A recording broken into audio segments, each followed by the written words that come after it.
Bismillahirrahmanirrahim. Assalamualaikum warahmatullahi wabarakatuh. Nah,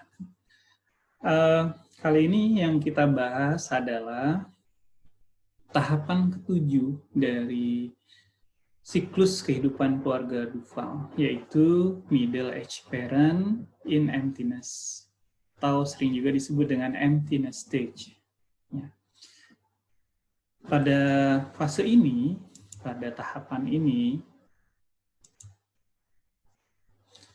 tahapan ini dimulai ketika anak-anak itu meninggalkan rumah. Semua anak maksudnya. Jadi kalau pada fase launching yang adulthood itu anak yang pertama, maka di fase ini adalah anak-anak meninggalkan rumah. Sehingga semuanya, semua anak itu sudah pergi. Rumah jadi diibaratkan sebagai sarang yang kosong. Jadi anak-anak pergi semuanya. Biasanya fase ini sampai pada fase pensiun. Di fase ini juga mungkin terjadi menopause pada sang ibu. Dan bisa jadi juga pada fase ini terjadi meninggalnya salah satu dari pasangan ini. Apa tugas perkembangan dari, karena ini sudah dua lagi ya tadi, kan kalau kemarin, kalau sebelumnya itu yang kita bahas kan selalu tugas anak, tugas orang tua, tugas keluarganya. Tugas orang tua nanti bisa dibagi tugas ayah, tugas ibu. Maka di sini tugasnya adalah karena balik lagi menjadi dua lagi ini. Jadi tugasnya adalah tugas dari sang ibu, orang tua yang sudah menua ini. Ya, tugasnya yang pertama adalah men-encourage anak-anaknya itu menjadi anak yang mandiri. Jadi tugasnya adalah justru membuat anaknya itu menjadi mandiri, gitu ya, menjadi mandiri. Ini juga menarik apa yang disampaikan Duval ini. Apakah berkebalikan dengan fenomena di kita yang justru misalnya kalau kondisi sekarang kan banyak yang orang tua yang justru tinggal aja sama orang tua gitu, setelah menikah tinggal aja sama orang tua, nggak apa-apa kerja aja, nanti biar yang mengasuh itu adalah kakek neneknya, misalnya seperti itu. Nanti bisa kita bahas di sesi diskusi. Kemudian juga tugas selanjutnya dari ibu adalah memelihara kesehatannya, terutama well-being-nya, ya, kesejahteraan secara psikologisnya. Kemudian menikmati karirnya tentu kalau yang bekerja, karir dalam pekerjaan, kalau yang nggak bekerja, karirnya sebagai ibu rumah tangga tentunya ya, dan bisa kreatif dalam dalam rumah tangganya itu. Kemudian berhubungan dengan orang tuanya yang menua. Jadi kan ini juga seringkali disebut dengan sandwich family ya. Jadi dia orang tua, kemudian dia juga punya orang tua lagi yang sudah tua juga, sedangkan mereka sendiri juga udah tua. Kemudian menjaga kepuasan kehidupan secara sosial. Gimana nih jaganya? Mungkin kalau di kita barangkali ya, ibu-ibu di usia ini seringkali ikut pengajian, barangkali ikut arisan, seperti itu. Kemudian juga biasanya memiliki juga pada usia ini memiliki tanggung jawab dalam lingkungannya, di komunitasnya. Biasanya ibu-ibu pada ini kan suka ikut misalnya PKK gitu ya. PKK bukan mata kuliah kita, tapi ini posyandu misalnya, jadi kodok posyandu seperti itu. Kemudian jadi sukarelawan apa kan, seperti itu, seringkali seperti itu. Nah, bagaimana tugas dari sang ayah, suaminya? Tugas dari suami yang berada pada usia tengah baya ini, ya dia harus menjaga kesehatannya dan penampilannya.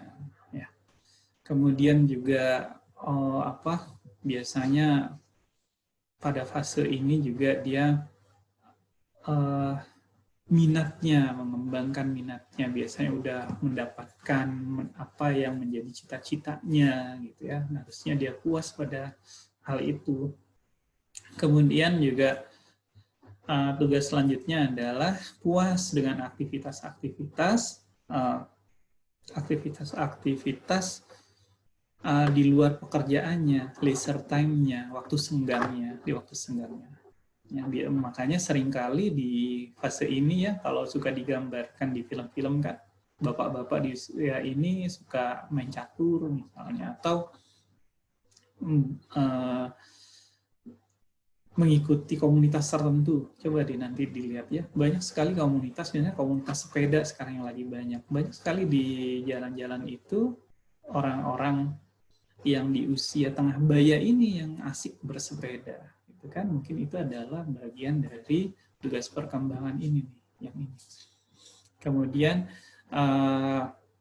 memiliki responsibilitas dalam hal komunitas dan politik. Ya heran ya, pada usia ini juga biasanya si bapak-bapak itu ngomongnya apa? Politik ya, tentang politik.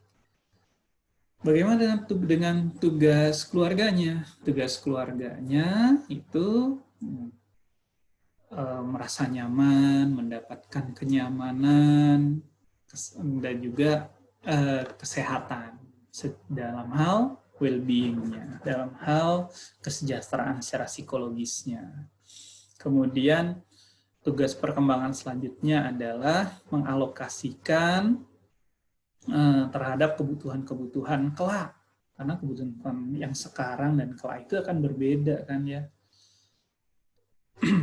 Kemudian mengembangkan pola-pola komplementari.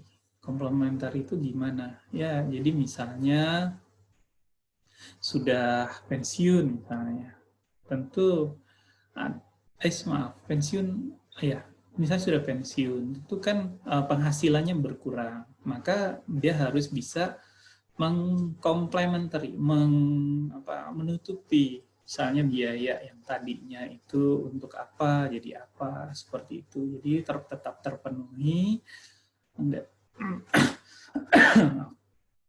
tetap terpenuhi kebutuhan dari keluarga itu. Kemudian dalam hal peran sosial, ya, bisa berperan secara sosial, secara appropriate di lingkungannya tentunya. Kemudian memastikan bahwa kehidupan pernikahannya itu memuaskan. Nah, di fase inilah mereka harus ini ya, karena tadi juga terkait tadi ya, tadi disampaikan di awal, mungkin sang istri maksudnya itu sudah menopause. Nah, artinya kepuasan pernikahan juga harus didapatkan gitu ya, nggak hanya secara seksual saja, seperti itu. Kemudian di fase ini juga terjadi perluasan dari siklus keluarganya ya, yang sempat dibahas pada tahap sebelumnya, yaitu masuknya anggota baru. Kan anggota baru nih, tadinya jadi ini ada keluarga dalam keluarga. Ngerti ya maksudnya ya? Ini adalah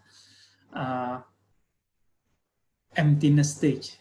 Anaknya bisa jadi dalam fase married couple atau malah childbearing, sehingga udah dapat anggota baru nih.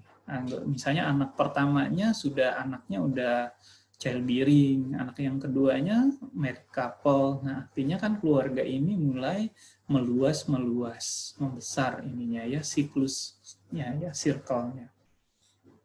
Kemudian berpartisipasi di luar rumahnya. Biasanya kan kita juga sering menemukan pada keluarga ini mereka lebih aktif di luar rumahnya.